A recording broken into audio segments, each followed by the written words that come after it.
Hello, everybody, and welcome to the Warhammer Meta Chasers. I am your host, or one of your hosts, Adam Camilleri. I'm joined by the mogul Dustin Henshaw, as Paul would say. How are you, everybody? We are being joined by Paul's visage. Yeah, we can't handle the truth. Can't handle the We meta. can't handle the meta. Paul is on his holiday, and hopefully he's enjoying it somewhere beautiful, doing some awesome stuff with his family. But we have three fantastic events to get you hyped for, and that would be the London Grand Tournament, the second biggest event, singles event in the freaking world. It was very much, on the docket for it to be the biggest 440k event we've ever had, but they've come up a little short, to great chagrin. Hopefully they're ashamed of themselves. No, they're not. It's 830 players. It's going to be ridiculous. We've also got your event, Dustin. Well, what is that one? The Studs and Selling team event, a massive team event for Canada. They are 208 players, 26 teams of 8. It's going to be crazy. I'm super excited and absolutely exhausted right now.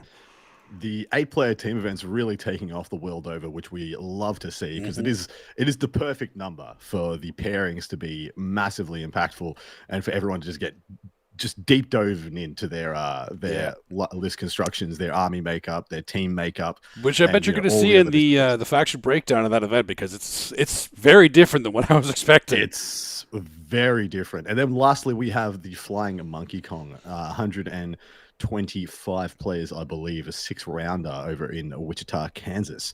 So, but first up, we're going to kick it off because we do have a bit of a long show. Thank you to everybody who joins us in chat, because you can watch this live. Should you be at all meta curious, you can join us live and get the full visual experience and chicanery that we provide at 9 p.m. Eastern Standard Time. We also have a beautiful Patreon where you can get a part 2 to this show where we look back on the events that we have covered, give you a full top 10 breakdown, unpack one of the lists that did well. Usually we try and get one of the off-meta lists that did very well, made the top 10. And then we also tell you guys who of our hosts got the points that week, because we do have a little inter-host challenge. And this is going to be the last week of that challenge. And we're all within 2 points of each other. It's a close one. It is a close 6 one. points. 5 points and 4 points. And if you want to know who's on what, come over and join us at the Patreon.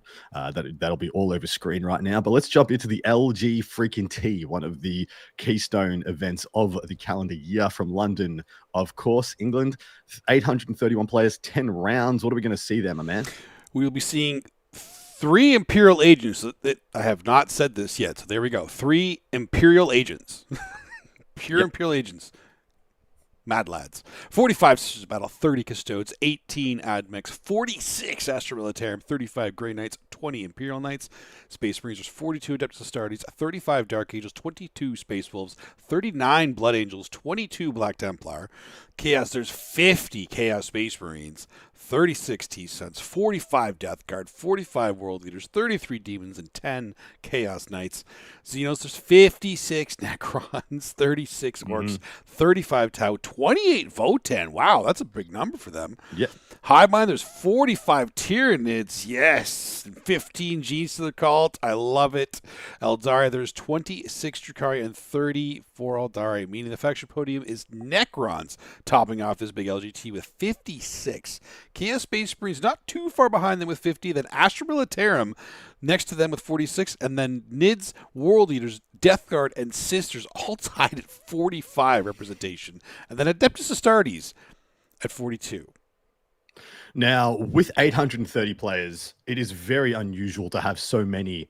Like in our fourth position, the 45, the number just kept coming up when I was searching. Yeah. I had to double and triple search to make sure that was 100% true and correct, that no one had like a World Eaters as their club name or something, or, Sororitas of the sorority, I don't know.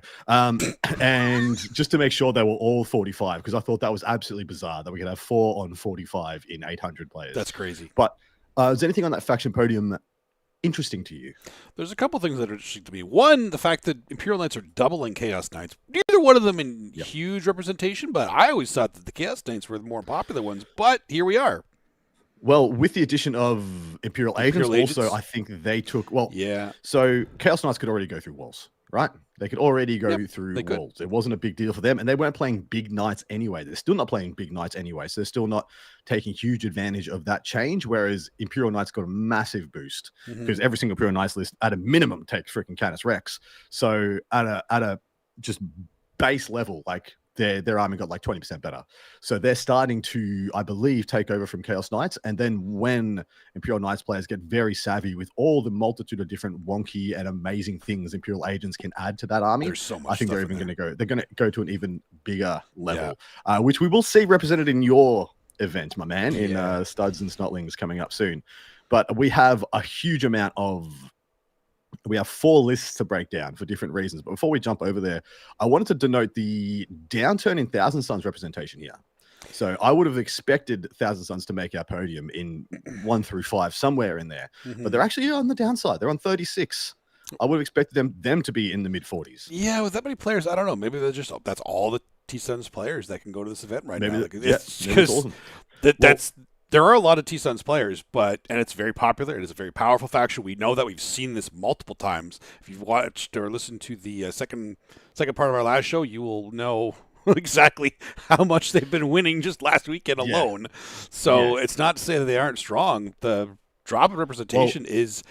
I'm not going to call it a drop in representation because this is a massive event, right? Massive event. And Chaos Space Marines. Everybody has those. It's almost it is the Chaos version of the Space Marines that everybody owns of your Imperium, right? Correct. Right? And there are some Chaos Space Marine lists, at least one we're going to be unpacking in a moment by Mr. Josh Roberts, number 2 in the world in the ITC, who's bringing Thousand Suns along with the Chaos Space Marines. So maybe that is a route some are taking also. But it's suffice to say, last week we only covered team events. And last week, Thousand Suns dominated the world. Yeah. So we will see what happens because maybe this week we're covering 2. Maybe it's singles thing. Maybe it's a teams versus singles thing. Imperial Agents with 3. Well done. Thank you. Love to see it. Astra Militarum having great numbers as well. I think that's a leaning towards the LGT terrain format. So for those who don't know, we pretty much got 3 terrain versions in the wild, in the meta at the moment. We have Games Workshop terrain, which is kind of in the middle. It's kind of not better for shooting, not better for combat. We have WTC terrain, which is a little better for combat than it is for shooting. There's still plenty of good firing lanes, but you've got to work a little harder for them. Like you don't have any good firing lanes in your deployment zone. You're gonna move about 8 inches, towards the top of the table or the bottom of the table to get to the firing lanes, which is by design. And then you have LGT, which is a little bit more judicious for the shooting armies, which I think would denote Guard getting good representation here. In addition to what you said about Votan. Yeah. So if we look at our faction breakdown, Necrons can up and down into any firing lane at will. Astra Militarum love the shooting game. And surprisingly, Death Guard don't mind the shooting game either. And in addition to Adeptus Astartes and Sororitas, bringing the Castigators. And I did look at some of the Adeptus Astartes list. There are a couple of Ironstorms still kicking about there in the meta as well. We have seen some of the Chaos Space Marines, they'll start to go really shooting heavy too. Like not just with the Curse Cultists, but although there's some that are backed up by not just Forge Fiends, but Vindicators that we've been seeing. Yeah. Vindy's Present Forge Fiends plus the Curse Cultists. Great list. Yeah, whatever, just great list. Yeah, fantastic. Take your utility unit of choice, and you have an A tier, if not S tier, conglomeration. Yep. But let's jump into. Last one I wanted to do because in massive events, I always like to see what Space Marines are doing and where the biggest numbers are. Biggest numbers for Space Marines, apart from being in vanilla Astartes, which is a huge surprise to us, which is going against the meta that we've had probably the last 3 months. We have a vanilla Astartes being represented more than Dark Angels and Blood Angels. And then, funnily enough, Templars and Space Wolves have the same number at 22, which is very quizzical to me. But Blood Angels is the sub-faction of choice for Adeptus Astartes still. And we'll have to wait and see when their points drop. Now that the FOMO boxes are out in the wild, what their actual points delineations are, and then we'll see where they find their true home in the meta. I like it. But we have 2 lists to break down from patron submissions. That is a thing that we do on this show. Should you be all interested in that? If we are covering an event that you are going to and you are a patron of ours, more than likely, unless we have an absolute deluge, we will cover your list on the show. First up is Arthur Wilding.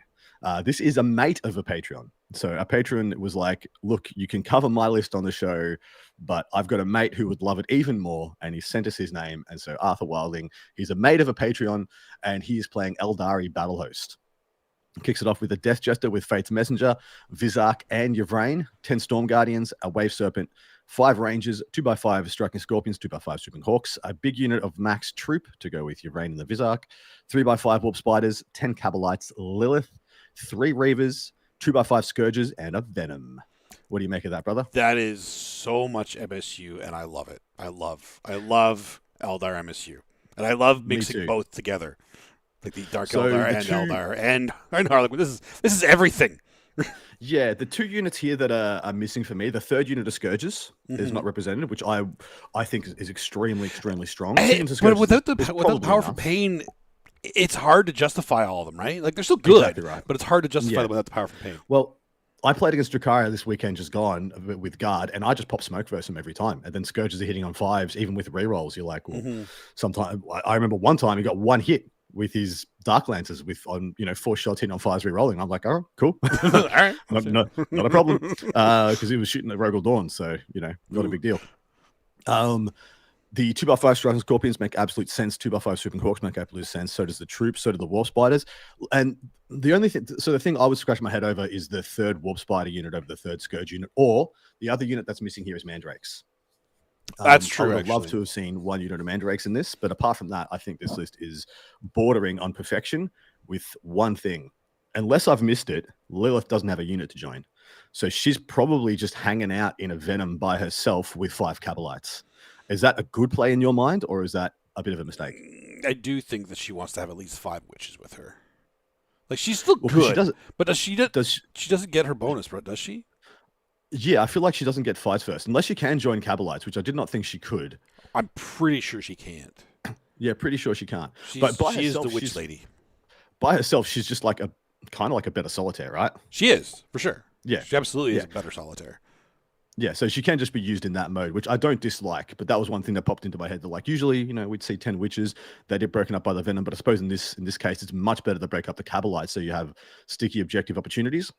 Yep. Which is a big play for this army, seeing as you don't have a lot of OC to hang out on objectives. You only really have the Guardians, the Storm Guardians, hanging out with anything better than OC 1.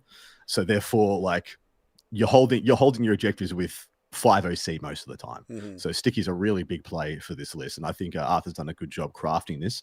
It's got a good spread of range damage output in a bunch of different modes, like the Swooping Hawks, for Accursed Cultists and things of that mode, Warp Spiders for shenanigans plus flamer stuff. One really good melee unit in the Troop with Vizark in your range, so Vizark giving them fights first. And then your range, no slouch either. No. Ukraine's actually pretty good too. Like, that's actually that makes me sad that Lilith is not with the witches then, because that would be 2 fights first units. That's scary. Yeah. I think she has fights first all the time. Does I think she just doesn't get her extra AP, extra strength outside of it. Someone in chat will probably correct us. Yeah, I actually haven't seen her by herself, so I don't know what she gets just from joining and what she has on her own. But yeah, 3 Reavers. I like that. I like the 3 Reavers plus as the utility unit you bring. I suppose the 3 Reavers could be Mandrakes, but I think I like the Reavers quite a lot in this, because turn 1, you pull behind enemy lines, you can shoot out Warp Spiders and Reavers and just cap at both. I like that a lot for those first turn shenanigans. And plus the Reavers are actually kind of hilarious doing a couple of pinch mortals when you add into, all the other things your army can do. Like you put in 3 5s of your choice, and then the Reavers do a couple of flyover mortals, and you can kind of get yourself over the line. Yeah, they can make a big difference when you're just that little bit of extra damage, because mortal wounds are a big deal, especially against the stuff that you're gonna have trouble shooting with, because he doesn't have too many anti-tank stuff, except for like the Scourge. Probably the Wave Serpent has Bright Lances on it. Yeah, you'd assume.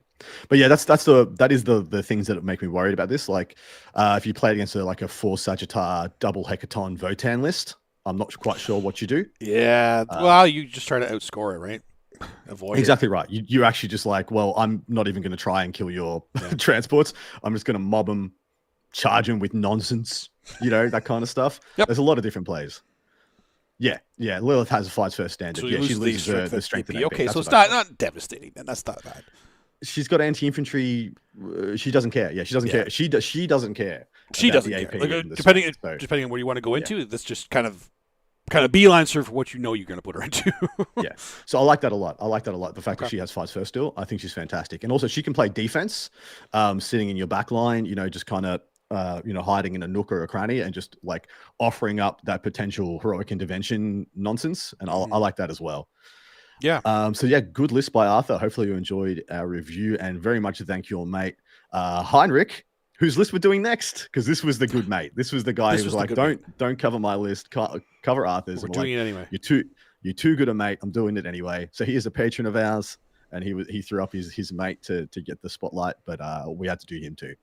So he is playing Blood Angels, Sons of Sanguinius. He's got a captain with a jump pack with Artisan of War, Dante and Lamades, 2 Sang Priests with jump packs, and then 10-5-5 Assault Intercessors with jump packs, 10 Death Company with jump packs, of course, getting Lamades, 5 Infiltrators, 10 Sangard, my dude. He's getting ready for the Codex.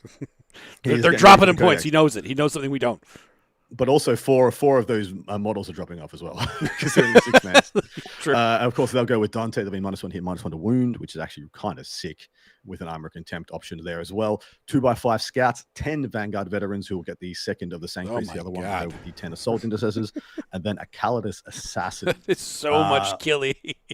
So it's 4 premium melee units. You got 10 Assault Intercessors with the Sang Priest who will jump out, do 3 mortals with a grenade, charge in, possibly do 6 mortals on average with 11 dice, 5 or 6. You can just do 8 mortals and then charge in and probably almost certainly kill just about anything in the game that isn't a large knight or something of that ilk. The Death Company with Lamades, -1 damage, feel no pain, fantastic unit. 10 Sangal with Dante, fantastic unit. Very expensive. The use of that unit is going to be the make or break of Henrik's list. If he gets max value out of the Sangard, fantastic. The worst thing that can happen to a Sangard unit is someone throws a grenade at him and then tank shocks him with some chimera or something and kills like 4 of them. You're like, well, shit. Well, that sucks. And then you got the Vanguard vets, who of course will have a good invuln save and a feel no pain, and then a Calidus for all the grindy melee matchups. So if you ever find yourself, facing Deathwing Knights or anything like that, you can be like, well, your armor attempt costs 2 CP, and I'm going to hit you all these power fists, and good luck to you, sir. I like that a lot. People underestimate the Vectora now. Like, it actually is devastating if you place them right the right time. Oh, it's such a pain, It's man. brutal. Such a pain. Yeah. The utility units here with the 5 Infiltrators to hold your backfield. There are a lot of Necrons here and a couple of Grey Knights. So uppy down is definitely something to watch out for. I think if you can take Infiltrator-esque units, you should absolutely be taking them, especially in singles play at the moment.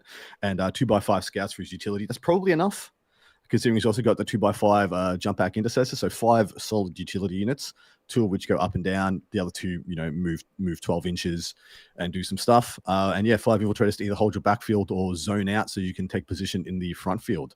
I think it's a really well put together list. I like it. I like it a lot. The Songs of Sanguinius just puts it over the top with all this stuff. Yeah. The only one in my mind, like I said, is the Sangard unit. If you give up trade the Sangard unit too early or for not enough, all of a sudden, you probably got to respect the guy for taking it, right? Because dude, we haven't seen this. Massive props.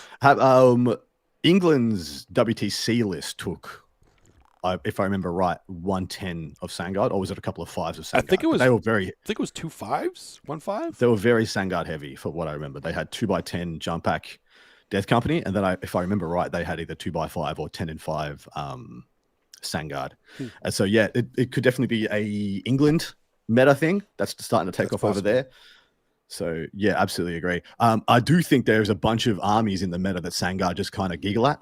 Yeah, like you talked about the Emitic heavy destroyers in Hypercrypt, where they just kind of one shot everything. But when you're -1 to hit, you're -1 to wound, and you are 2+ with AOC, they just kind of absolutely just do not give 2 shits about that unit anymore. Unless you just roll ones all day. You would have to roll so many ones. So many ones. But anyway, great list by Heinrich. I actually really rate this. I'm keen to see how he does. We have 2 more lists to break down from the LGT. Of course, 800 player events do get a lot of screen time on our show. Next up, we have number 1 in the ITC in the world, Kyle Grundy, playing his Tau Empire. He's got a Kauyon. He's got a Cold Star Commander with Exemplar of the Kauyon, 2x10 breaches, 2x10 strikes. I was astounded at how cheap strike teams are. They're like 70 points for strikes, whereas breaches are 100. He's got a single Devilfish, so just the one. 3 plasma fire knife suits 3 hammerheads, 2 of which have ion, 1 has a rail.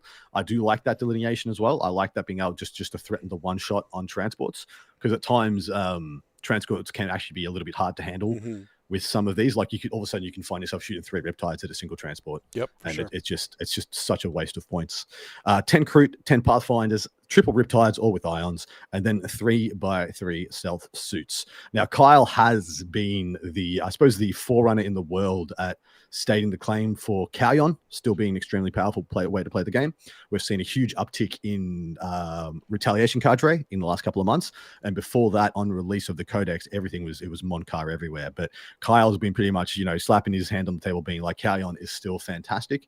What do you make of this list? I really like this list, actually. I love the 3 riptides. I just feel like the 3 riptides with the 3 hammerheads and 3 crisis suits, that's the core of most Tau lists now, because that's the damage. And I really like the 2 ion 1 rail. I really like that. Yeah. Just the same thing you said. Be able to threaten that transport with one-shotting it, so you have to really be careful with those kind of things. I mean, usually with Tau, you put out a transport, you are usually expecting it to die, but dying to 1 rail when there's 3 riptides, a bunch of crisis, waiting to kill whatever's in there. Yeah, correct. That's a big deal. Yeah, I mean, because you can have your ions all wounding on 4s into a lot of transports, and of course, if they have a smoke or an armor contempt, all of a sudden you're going to be your marker light's negated. You're going to be hitting back on 4s, possibly wounding on 4s into maybe even a 5-up save, and things can get icky. But that 1 rail will just get respect. Will just get respect from your opponent, and they will kind of pack their pants a lot of the time. And because you have that 1-shot availability, the ions are then free to just hunt the contents, so to speak. So yeah, I think this is an extremely good list. It is pretty standard. I will say that Kyle has made a huge choice here. The biggest choice he's made here is to go only single character. 1 character. That's it. He's saved a bunch of points and he's been able to fill out the rest of his list with a huge amount of stuff. He just has so much stuff. Like 4 infantry bricks plus Crute plus Pathfinders plus 3x3 stealth suits. And then he has 1 premium crisis bomb, 3 good battle tanks, and 3 good monsters with the riptides. So he's got 7 power units, but behind them he's just got infinity utility. And I think this really shows his strength as a player. He's going to play the board really, really, really well. Oh, he's top of the ITC for a reason, right? For a reason. And hot on his heels, Josh Roberts, number 2 in the world in the ITC. And this is a very unique Chaos Space Marines Renegade Raiders list. This is medium value MSU done right. 3 Chaos Lords, no enhancements. Maximum 6x5 Legionaries. So 6x5. A single unit of 10 Cultists, 4 Rhinos to tote everything around, triple Predator Destructor, and then 4x5 Rubric Marines. It's just 10 quality MSU units, all with good armor saves. All, if you're on an objective, like the Legionaries are actually terrifying. They're actually terrifying. Extra AP from Renegade Raiders, plus a bunch of other buffs, plus the 4 rerolls and all that stuff. 3 Chaos Lords to, situationally go Super Saiyan. Especially if you're on an objective, they'll get 4 rerolls to wound as well if they're joining the Legionaries, which they have to. I don't think they can. They can't join the rubrics. So it's going to have 3 can level up melee bombs. Mini chosen, so to speak. And then he's going to have 4 Rubric Marine units that can just all do shenanigans and Overwatch and all sorts of bits and pieces. I love this list. I think this is really good. Do way more than people expect. They're actually scary. They're terrifying, my man. Terrifying for their points. And some people are saying they should go down in points because everyone expects things like, well, to be fair, I kind of agree. Like chosen are almost pointed out of the game. Like they're very high points cost for the chosen, when what you can get for their points in other books like Blade Guard, Sword Brethren, equivalents, Inner Circle Companions now as well. For those 3 wound Marine profiles, they're very exy. And they only have the same ceiling as, say, Sword Brethren. Sword Brethren can even pop off even higher when they're toting around somebody like Helbrecht. So right. I'm okay, and people are expecting things like a Cursed Cultist to get punted into the sun, which please do. I'm so done with that unit. So done. Let's get it going. And so I think it might be fair that Legionaries go down 5 or 10 points for 5 at least, just as a little token. We know we're screwing over your best lists once again. We'll give you a little something in in respect of that. So what do you feel about the Predators? Because they seem fairly underwhelming to me, only because of the AP or lack thereof. Yeah. So, well, the AP goes up by 2 in this army against infantry on objectives. Infantry on objectives, they'll be So it's AP meant to 3. kill infantry anyway. So I guess that helps with the strength, because the strength profile is a little lower to kill big stuff too, right? Well, this is what's awkward. The whole list kills infantry so well. Yeah. Already. Like the legionaries annihilate other infantry units. Only Deathwing Knights, Bulgrin, and things like that will cop a Chaos Lord, 5 legionaries on an objective without breaking a sweat, without being worried. It's the Predator structures are a bit weird to me because they don't crack transports not on objectives very well. They will have 2 las cannons, of course, tote as well. There's no way you put the heavy bolters on them in this list at least. But yeah, like even just like 3 predators shooting it like a hecaton, they don't kill it. No, they barely hurt it a lot of the time. Yeah, they have to bank on the lethals to make sure they get through. So this is a very interesting list though. I like this archetype, and I think this could be the pivot archetype post points changes if what people expect to happen happens, where a cursed cultist just gets shot out of a cannon into space. Which, let's be real, they're pretty oppressive. They're disgusting. They have been for a while. Absolutely revolting, and they are so oppressive. But Josh Roberts will do very well with this list. There are some things in the meta that I think he's going to struggle with. So I don't know what. So I actually think this list may struggle with Nids and Necrons. Does this list cop being put in jail well? Also, like things like Admech Bird Jail can actually be a problem for this list as well, because it's got no scout. It has no scout. There's no upgrades on it, so he doesn't even taken the scouting option on one of the Chaos Lords to put in the Rhino to push up. So I am a little worried that this list, if put in jail, doesn't get itself out very well. Although it shoots better than you think. Yes, it does, because each one of it's going to have 6 of the chain cannons. And then the rubrics all have flamers, so it's not the worst thing in the world. But in a protracted shooting war, I could see this losing. Like things like guard, 18 Bulgrin guard, I think just kind of don't really care about this list. I don't know. I think they still be able to deal with the Bulgrin. It wouldn't be easy, but it could definitely do it. It's dealing with the Bulgrin in addition to 2 Dawns and 2 tank commanders. That could be the problem. Yeah, I guess that's true. But I mean, whatever they shoot at, they're going to kill anyway, so they might even start splitting fire, and that kind of to Josh's benefit. I don't know. I'm curious. I'm curious to see all those matchups. Yeah, I could see there being some reds in the wild for this. I mean, in addition, the Kyle Grundy's tower list, of course. There's nothing in the game right now that doesn't have a red, which is a great thing to say about the meta. Yes, that is a great thing to say. That's why we love the meta right now. Yeah. That's why all right, that brings us to the end of our LGT coverage, which means it's time to pick some winners. And as default, Paul will be on picking Blood Angels for the entirety of today's episode, which unfortunately could do him very well. But my dude, what would you like here? I am going to back the Tau at this one. Yeah, I think it's hard not to back the number 1 player in the world. But with good representation and good numbers, I am going CSM. CSM is also a very good pick. So we just picked the number 1 and number 2 players in the world. Yeah. We're so clever. We're so clever. We are so good at predicting the meta, and when we're both wrong, it'll be even top better. Shelf. Yeah, it's going to be Blood Angels all the way. Yeah. All right. Next up, we have your event, mate, and you're going to do this whole one. You're going to do the whole thing until we get to the list breakdown. Okay. Tell us about your event, Dustin. Okay. Feel free to give us a little story if I have to. So the Studs and Styling event your arm, mate. has this is our second time doing it. The first time was last year. We only did 5 mans because the 8-man team only kind of broke into the North American area last year. Still pretty fresh, right? So. Yeah, I think it was just last year. Pretty much.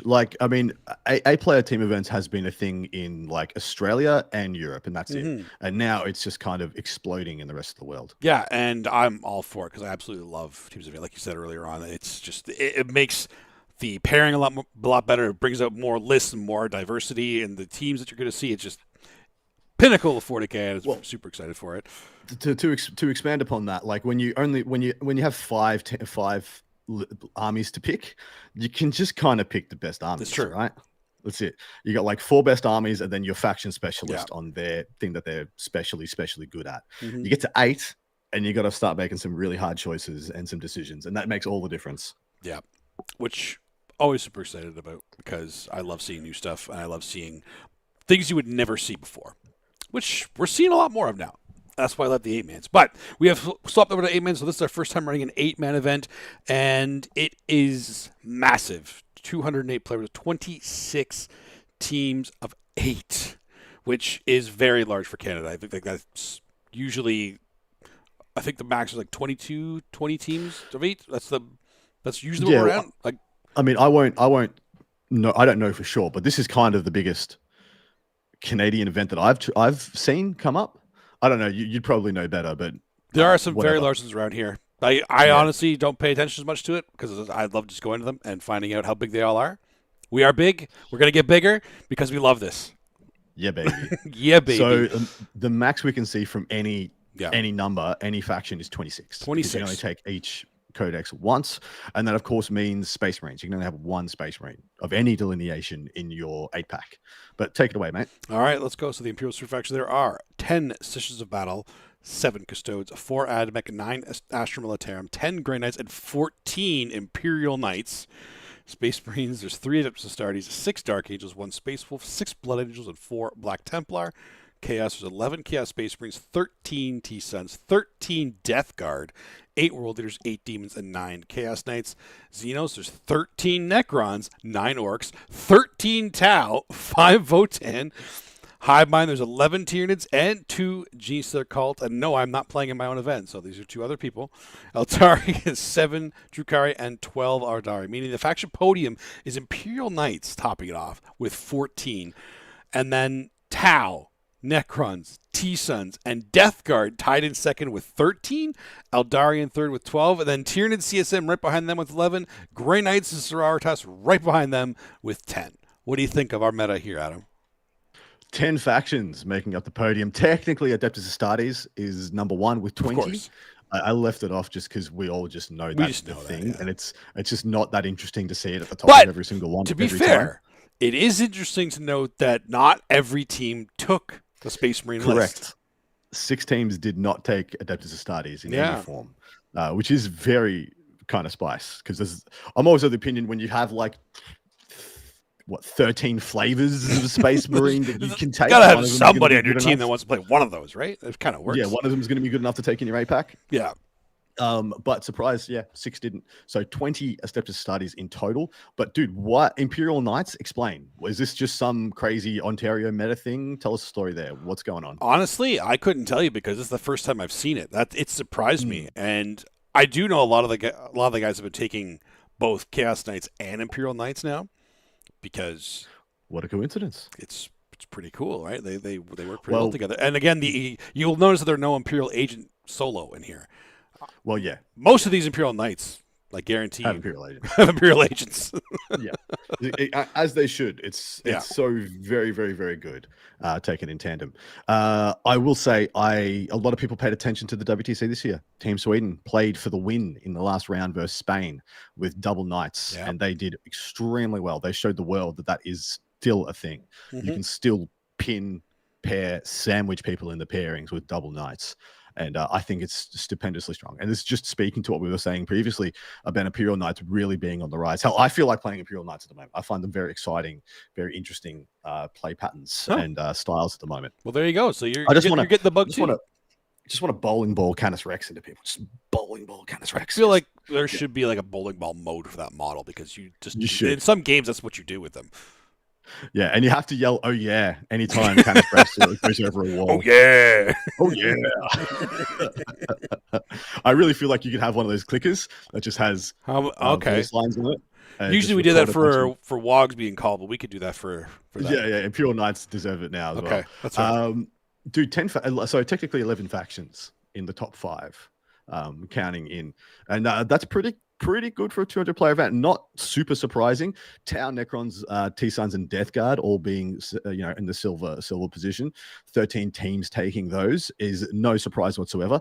Death Guard is the one, and I suppose France, won the WTC, only truly undefeated team at the WTC. Because every other team had taken a draw, and they played Death Guard as their first put up. Do you think that's what people are copying?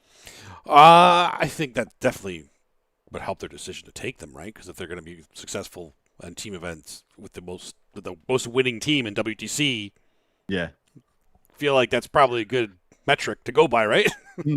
I mean, I'll straight up say I don't believe Death Guard have much ability to push and get big wins. I just don't think that's a thing that they have like all the time. There are definitely some matchups they can do that in, but more likely than not, they're the opposite. There are a list that people can't push. They can't push into, and I think that's actually really important to know, because Death Guard may not be able to push on a dime, but they can pressure your opponent really well. There's actually a Death Guard player local here that I play quite a bit, and he has definitely made me realize how good Death Guard can be. Like, they are very frustrating to fight against. They can really control the game.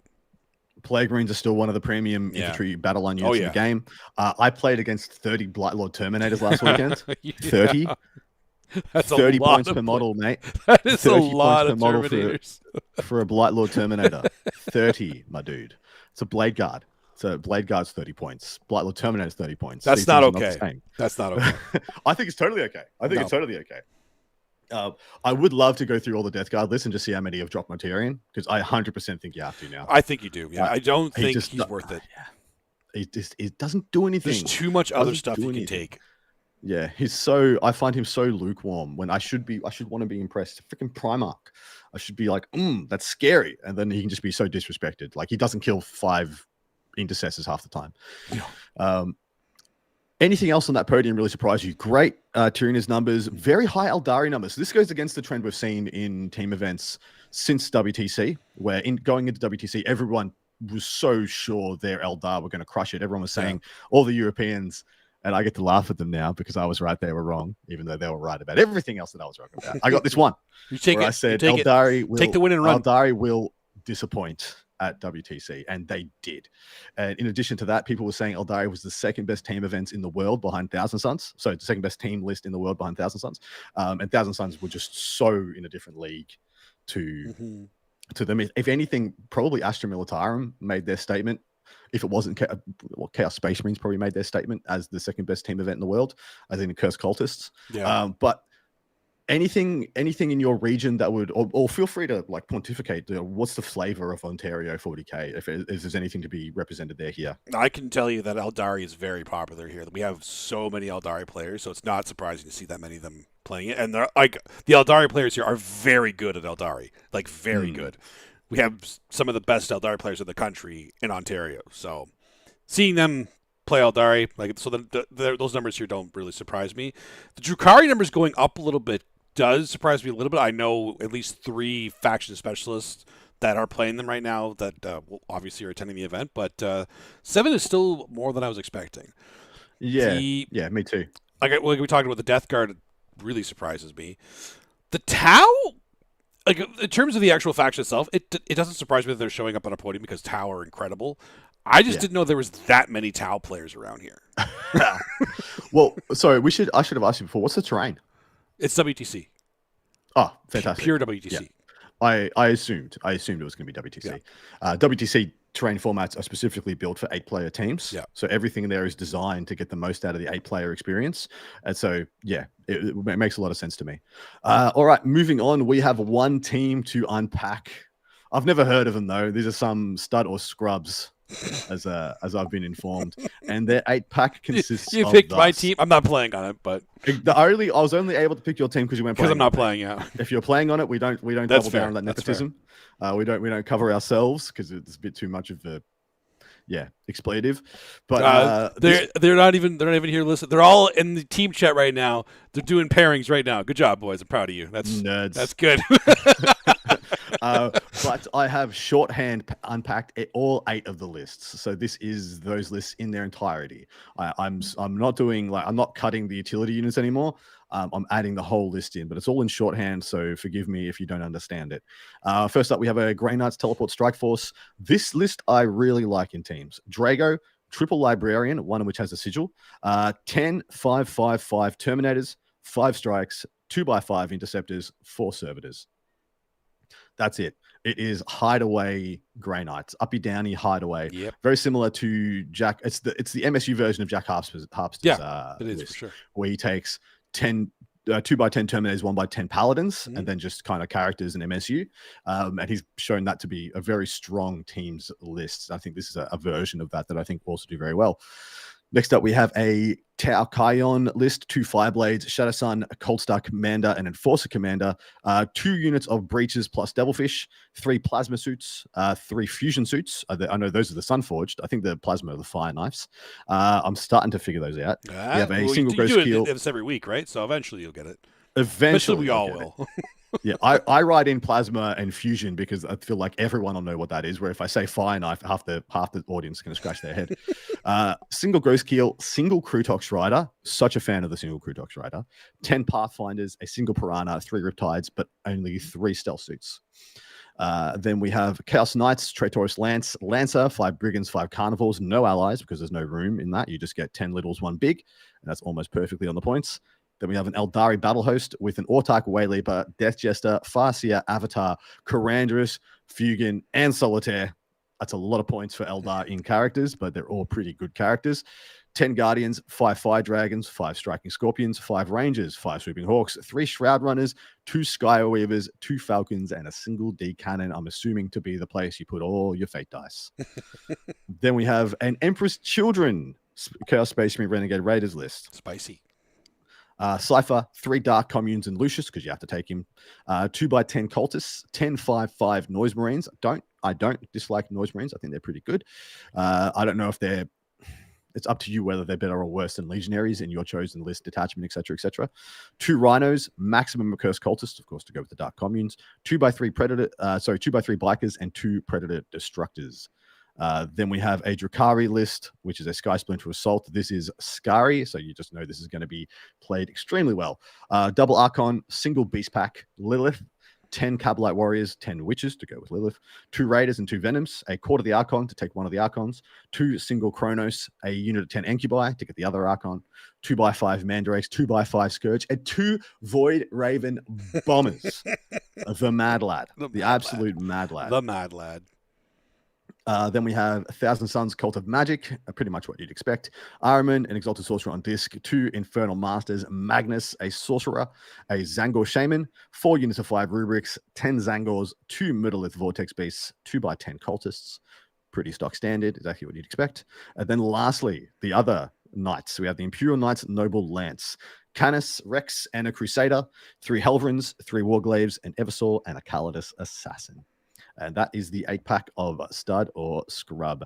I'm going to turn it over to you, mate. Tell us any insights you can tell us, or you can give us, without busting your team's hopes about how involved you've been with the construction of these lists, and what do you think their identities are in the team's matrix? I have been 0% involved in this. I wanted to make sure that I wasn't influencing it at all. The Imperial Knights player Eric is the one that's captaining the team right now. So They all got together. They did want to try to do a couple skew lists. They did talk about doing 2 plane lists. Like they were talking about trying to build another plane list, like a Necron plane list or something else to go with the Void Raven planes. Didn't end up panning out. So they just stuck with the Double Knights because Double Knights works, right? It absolutely does. Well, so we talk about the tandem pairing skews a lot, especially last week, where we talked about so many people who were taking Necrons were also taking Grey Knights to have double uppy downies and just have that as to be a real problem matchup for some. You guys are taking double Knights. You've only got the single uppy downy in the Grey Knights, but you have 2 of the the 2 MSU monsters, being Eldari and Drakari, to play that tandem game as well. Yes. So was that a concession? Yes, for sure. The Grey Knights and the way this Grey Knights list is actually played, it kind of fits better with the T-Suns list actually. In terms of its I was about to say, where it kind of does nothing for 2 to 3 turns.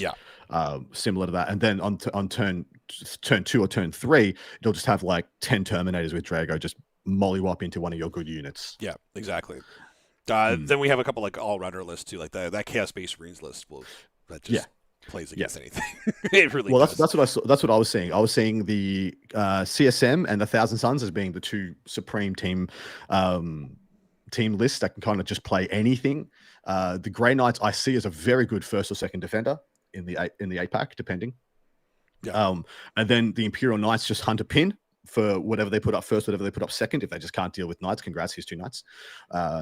So they have to. So your opponent has to all of a sudden be supremely respectful Yeah. of who they try and pair with first, second, and sometimes even third. Mm-hmm. But yeah, anything else? Any other great insights there? What's the tower there? Are they just there to try and hunt a light table and smash? Honestly, this is like our Tau player just swapped back to Tau, so this is his first event with it. So he's still kind of finding his feet with it. But he used to play it in the past, and he's excited to play it again now. So we just said, bring what you want, and we'll Fantastic. see how you do. Yep, fantastic. I will say, I think this team has a very good opportunity, very good chance of hitting a podium. Blunt Force Trauma, and I think there's one or two other very, very strong teams. There are some very strong teams there. Yeah, I think there's a Quebec team that's coming. That's going to do extremely well. And there was one other that jumped out to me. I do apologize. You probably ought to tell us who are the other strong teams in attendance. I'm curious which one you were going to say because I can't remember anymore. So yeah, the team Quebec who just did very well at Dallas. They actually placed fourth. Yeah. So they're there. They have two teams as well. They have a second team coming in as well. Blunt Force, obviously. Center Scrub team is obviously not at full strength because myself and Cody, who's one of the other TOs there, both on the Center Scrub team. We're like the Sisters player and obviously the GSC player, scoring so many points. But us not being on there, we're sad about it. But we got some great guys to take our place on here, and we're excited to see how they do. Still a very, very strong team. There's actually a lot of teams that are showing up that like we know our local meta. There's a lot of new teams that we haven't seen before, and there's a lot of teams that in previous events didn't do very well because they were just like getting their feet under them. But now their team has like grown and they've gotten new players. It's going to be anybody's game. It's actually really exciting, and it will be getting streamed on Tabletop Live, so you can watch these games live. Ooh, very nice. Can't wait. Awesome people over at Tabletop Live. Enjoyed meeting them at WTC. What would you like? I've picked Thousand Suns because, of course, I'm not letting you pick first on your own event. What would you like, mate? I am going to take Chaos Space Marines. That was my other pick. I coin flipped in my head and T-Suns came up. We have one more event for your viewing pleasure. Nice, big, thick show for yours. It is the Flying Monkey Con from Wichita, Kansas. 125 players and 6 rounds. Take it away, Dusty. What we're going to see? The Imperial Super Faction, there are 7 Sisters of Battle, 5 Custodes, 2 Admech, 7 Astra Militarum, 2 Granites, and 4 Imperial Knights. Space Marines, there's 8 Depths of Astartes, 6 Dark Angels, 5 Space Wolves, 5 Blood Angels, 5 Black Templar. Chaos, there's 1 Chaos Titan? Correct. What? He's just I had to pause there. He's got a Warhound, a Great Unclean One, I think a Knight Desecrator, and some Nurglings, if I remember correctly. Me? Yeah. I don't think I've ever actually seen a Chaos Titan faction on this show before. I had to do a triple take. I had to like, okay. What? So cool, man. So That's cool. incredible. If he wins a game, absolute legend. Single game. It doesn't matter. They just... Yeah, one game. Wow. 1 and 5. Let's do it. 1 and 5. Then you are a winner. You're the champion. winner, an absolute champion. 4 Chaos Space Marines, 4 T-Suns, 3 Death Guards, 7 World Eaters, 2 Demons, and 3 Chaos Knights. Xenos, there's 12 Necrons, 2 Orcs, 2 Tau, and 6 Votan. Hive Mind, there's 6 Tyranids, 2 G-Stealer Cult, and Eldari, there are 2 Drukhari and 4 Eldari. I mean, the faction podium is Necrons topping it off pretty high up there with 12. Adeptus Astartes close behind them with 8. And then World Eaters, Astra Militarum, and Sisters at 7 behind them. Necrons really coming out in the podium in the singles events. Necrons taking over once again. Pretty much, you'd have to say for the if we had to just slap down who's been the best, most represented and winningest faction of 10th edition so far, it's pretty much probably Necrons. It's definitely Necrons. Considering we had almost 6 months of Canoptic Court being the boogeyman of the meta before we all again. Don't bring that up. Yeah, and then now it's just like they just pivoted straight into Hypercrypt. It took them some time to get the skill set to change the skill set of just like lol push to uppy downy, actually using like more than 5% of their brains. Yeah. Turns out I'm throwing some shade. Picking anything up some bad shade. every turn and then deep striking within 3 inches. Pretty good. Yeah. Pretty good. Yeah. You know? But a completely different skill set. It completely different skill Absolutely set. It's it was the opposite. Playing funny buggers with your monolith, oh cool, you tried to kill me, back to the monolith we go. Regen, back out we come. Yeah, really good list in the Hypercrypt. And once again, it's a list that even in its reds, even in games you should not win, you can still win. Oh, for sure. You can still win reds. Absolutely. And there are very few armies in the current game that kind of don't have a rock, paper, scissors. Like there's always, if you're scissors, there's always like, it's always a little rock. It's not a boulder like some other people that do scissors versus boulder. Yeah. So sometimes it's a scissors versus pebble. You're still not advantaged, but you can do it because you got shenanigans for days.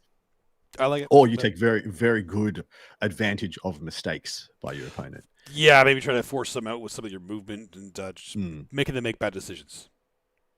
Very surprised this week we're seeing a return to Vanilla Astartes this week. That's crazy. Actually, we see like they're actually almost every event, not Studs and Snotlings, but they're very well represented. In fact, they're top represented of the factions except for Studs and Snotlings. Yeah. Which is it all Ultramarines just like Gladius, or is it Vanguard?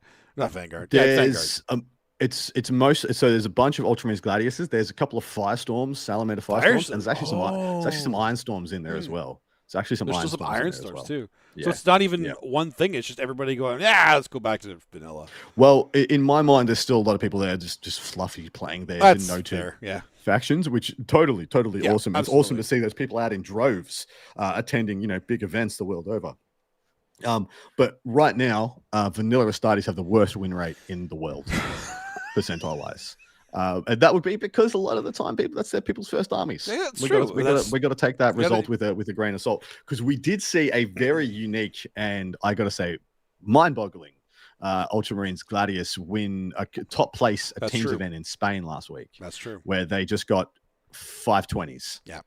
And I looked at that list and I'm like, how? Just how? How?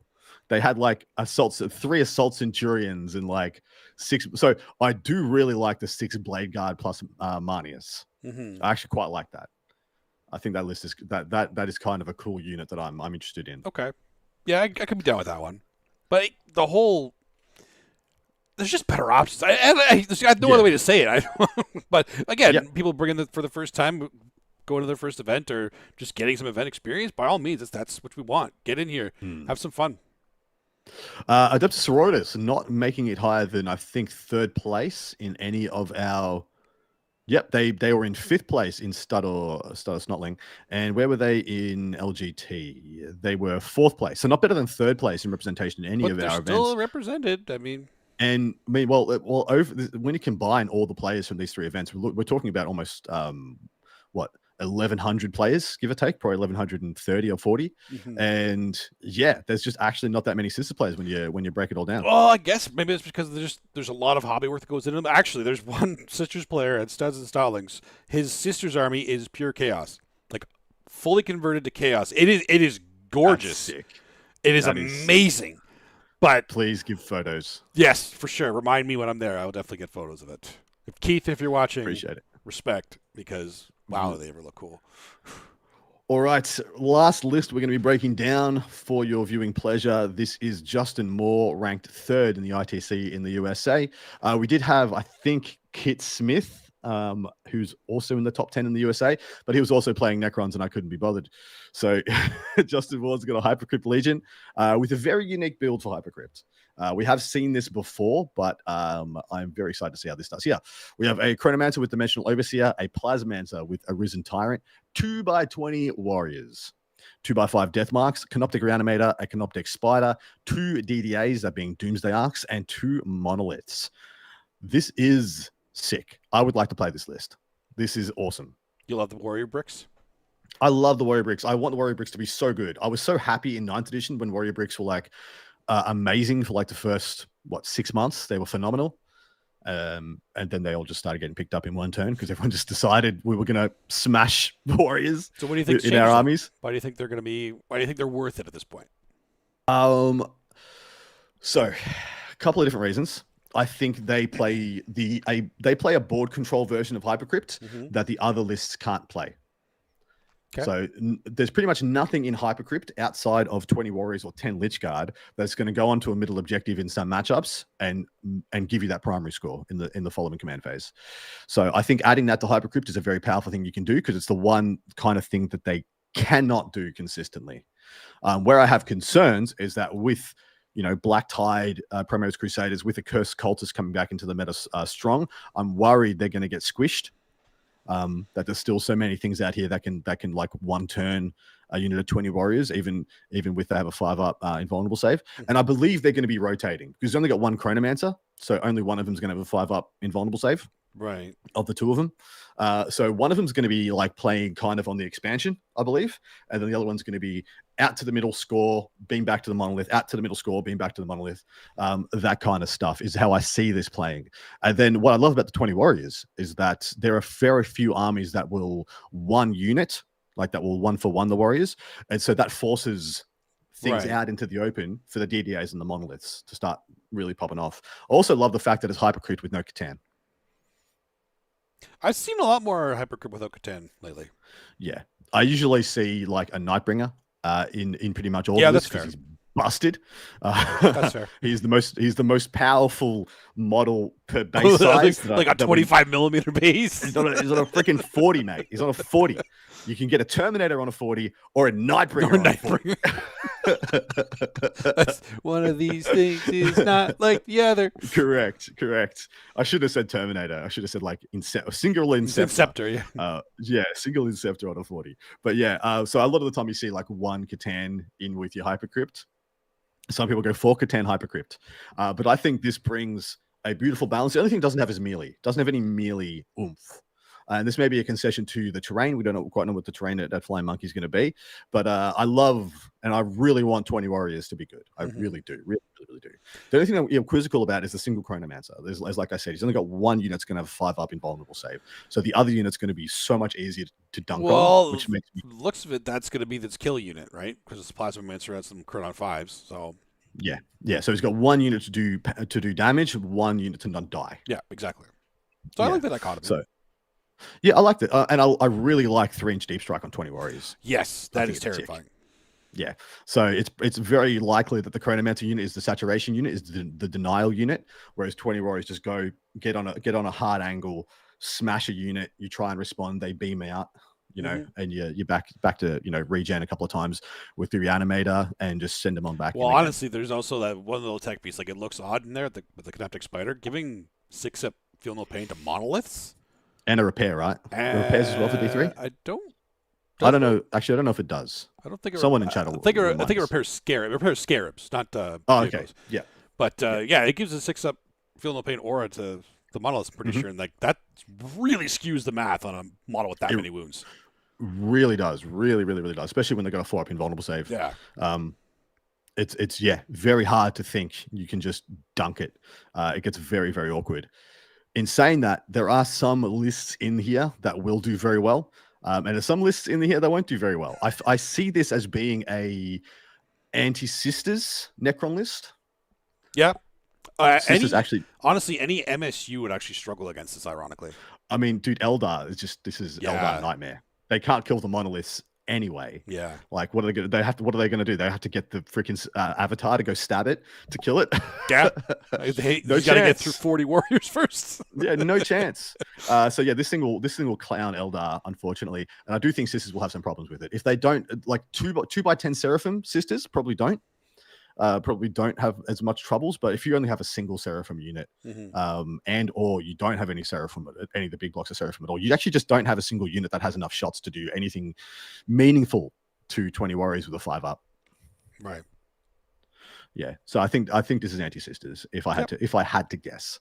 But there are armies like World Eaters that will struggle against this. Like you have to go in with 6 Exalted 8-bound to kill 20 warriors, otherwise they'll beam out. Yeah. Yeah. Mind you, he will play. He will pay full price for the beam outs. That's pretty much exclusively where he's putting all his CP. He's got no Stormlord. He has no Lords in there Overlords to make it cheaper as well. It's so lean, though. Like, it's hard to think of what he would take out to do that. Yeah. Because you really need the reanimator when you're running 40 warriors. Correct, you do. Yeah, you do. So in my mind, the way I would combat this is just smash the death marks immediately. Get the death as soon as they appear, get rid of them. And then it's actually very awkward. How are you going to score your cards? You're going to use 20 warriors to get containment, mate? I think so. Yeah. What else is he going to do with it? Oh, Doomsday Arch might do it. Yeah. We never know. Yeah, still, that's for DDAs not shooting, it's doing an action. You're happy. Happy days. It's true. Yeah. Are monolith super heavies? Or is it, it's super heavy walker Titanic? that gets to do it. That gets to shoot and still do actions, right? Or is it all super heavies? No, I think it's just the walkers. I'm pretty sure. I don't think For some reason, Monoliths I think it's just walkers. I'm near positive Monoliths can't. So Yeah, I'm almost positive. Exactly right. I'm almost Yeah. positive Monoliths can't. But anyway, that is Justin Moore's list. It's also going to do very well. And we're going to roll a 50-50. Give me a dice. Give me a dice. You got 1, 2, 3, or 4, 5, 6? I'll give you 1, 2, 3. I roll that better. You lose. I'm picking Necrons. Ah! Once again, Paul defaults himself to Blood Angels. What do you want, brother? I'm just gonna go with the meta. I'm gonna take Thousand Suns. So we all lost out on a phenomenal amount of points last week by not picking Adeptus Sororitas at all.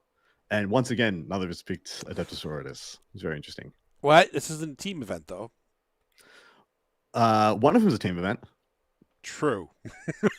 But this one's Like, not. this whole week, we have once again not picked Adeptus Sororitas. And last week, if one of us had just picked Adeptus Sororitas consistently, the points would have been uncatchable. They would have been uncatchable in points. Would have been ridiculous. But anyway, that is the end of our coverage of this week's events.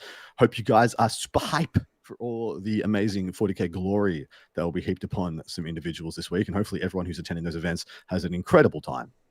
My dude, we've got a shortened Fuego for your viewing pleasure. And if you do not know, if you were joining us for the very first time because you heard LGT is a good time and you wanted to find out some more, hopefully you did. In addition, we have a little palate cleanser at the end of the show where we just do some silly stuff.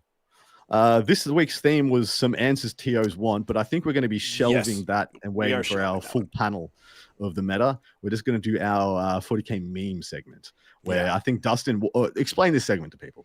So this just kind of happened randomly. We just put up one random meme that has been on the internet forever because memes are completely abundant on the internet. They always will be. And we take 2 minutes and we try to make as many associations with that meme. Try to make it 40k based as much as possible. Yep. And we go from there. You guys can join in too. We like doing that. We did just have a question in chat, Dustin. Maybe you can answer that Sure. if we're ever going to post again on Spotify. Yes. It should have been posting. If it hasn't been posting, then there has been an error, and I will fix it tonight to make sure that we get it posted. So yes. Thank you, mate. And thanks for the question. We were unaware of that, so definitely we don't know unless you tell us. So thank you. That helps. I will look into that because we will definitely be doing that. Like I have it open right now to put this one up. So how many podcasts do you do a week? 3. You do 3 a week. I do 4 a week.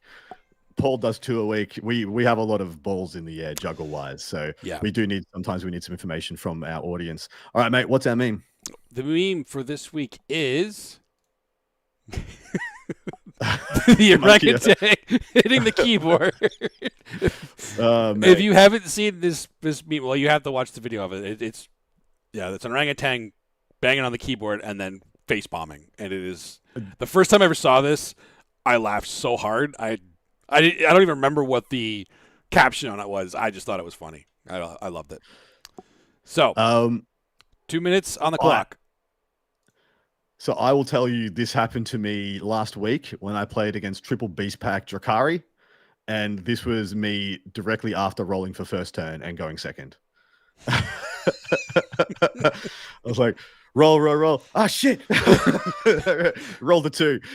We got put in Beast Pack jail. I didn't make it out of my deployment zone until turn 3. Oof. And I was lucky to make it out in turn 3. This is every single player on their phones at LGT when pairings go live round 1 and BCP crashes. Ooh. It happened at the LVO I went to in 2018, 2019? 2019. Yep. Yeah. I was there also. That's what it reminds me of. Yeah. Because everybody have Tristan, WTC Team Canada doing pairings. I would say no. WTC Team Canada hitting refresh right before the pods went live for WTC, finding out they were in potted with Poland. Yeah. Refresh, it can't be it. Alive, refresh. Oh no, that's good. That was excellent, actually. That's a great shout. What else? rolling your 9-inch charge from reserve to win the game. Yep. Having a 9 from reserve to win a game, and just like 7 into 3 or something, some nonsense like that. Being on Warhammer Yep. communities on the day you thought a daily slate was supposed to drop. Yeah, well, we're on Slate Watch at the moment. Oh my god, I am so happy it didn't drop. I am so happy. Oh, before your event. Oh yeah, my god, 100%. I was so nervous. Like, please don't drop. Please don't drop. Please don't drop. Don't invalidate my work, please. One more, Adam. You got being this. Being the first put up, being the very first put up, and forgetting your opposition team has the best pin possible. And then they slap down just the giant douche and turd sandwich, flip them up, and you're like, under the bus. All right. That's going to be end of our very fabulous, I believe, episode 67 of the Warhammer Meta Chasers. Hopefully you enjoyed Jack Nicholson joining us for this one. He looks very upset. Oscar winning. He does look very upset. I wonder what would Jack Nicholson play? What army? Oh, we play Imperial Guard. Like, there's no question. Guard or Custodes, right? Now he needs bodies to throw away. He needs bodies to throw away. Yeah, he does. He's looking at the new Bulgrim points right now. He is. He's very excited about the new Bulgrim points. Anyway, that is going to be the end of our show. Come and join us towards the end of next week over in the Patreon at tier 2 to get your juicy part 2. We're going to be looking back and recapping all of the amazing events we covered today. Hopefully you'll join us over there. We always say this at some point, but I will let you guys know I do all the stats for the show. And it's 2 hours that I have to set aside every single week to make sure we have the right stats, we have the right information, and that everything's polished enough to do this show. I never thought I'd be doing a weekly PowerPoint presentation. I never thought that was on my life's bingo card because I loathed doing them in high school. But every week I do the PowerPoint, I do the stats. It takes quite a bit of time. I do love doing it. But if you would like to support us in our adventures to keep chasing this meta, come and join us over on Patreon at Warhammer Meta Chasers. Hope to see you there. Dustin, good luck with your event, mate. Thank you very much. Good luck with it. Super Hopefully excited. it goes very smooth. No crashes. No crashes. No, it's okay. It's only 26 teams, so 13 teams. Are you gonna bring everybody with everyone's phones past the front desk and anoint them with oils? That's a good idea. Everyone's just to phones, make sure. anoint them. We should do that for singles events. Definitely. Yeah. And on that note, we are out of here. Feel free to say anything you'd like to say. Shout out any of your mates who are going to be in contention this week in the chat, or Dustin. Shout out your mates as well. I just want to shout out everybody attending events this weekend. Ours and London GT and Flying Monkey. Everywhere you're playing an event, make sure you have fun, play fast, play fair, and have a good weekend. See you guys. See ya.